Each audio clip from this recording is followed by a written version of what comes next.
Существует мнение, что явление – это не что иное, как часть хорошо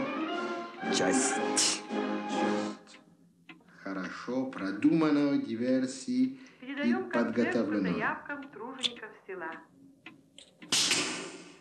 U okviru meseca ruske kinematografije na radio televiziji Vojvodine, u subotu 13. maja predstavljamo čuveno ostvarenje Nikite Mihalkova iz 1994. godine Varljivo sunce u 23:05 na prvom programu sa reprizom narednog dana u nedelju u 22:30 na drugom programu.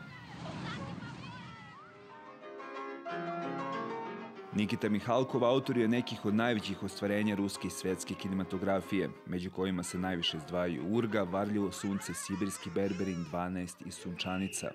Mihalkovo rođenje i odrastanje u uglednoj umetničkoj porodici, sa jedne strane aristokratskog porekla, a sa druge strane vrsnih avangardnih umetnika, upotpunilo je njegov umetnički senzibilitet i poetsku viziju kojima emotivno ubedljivo dočarava gotovo svu apsurdnost svoje otadžbine, Sovjetskog saveza i Rusije, istovremeno veličanstvene i beskrupulozno brutalne.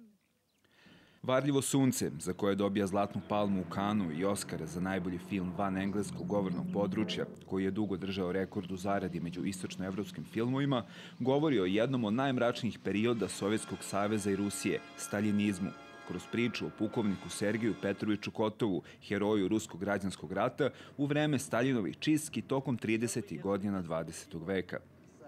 Nakon velikog uspeha ovog izuzetnog ostvarenja, Nikita Mihalkov za njegov nastavak 2010. godine sakuplja najveći budžet u istoriji svoje kinematografije. Međutim, uprkos tome i trci za Zlatnu palmu, film ne ostvaruje ni blizu tako veliki uspeh kao Varljivo sunce.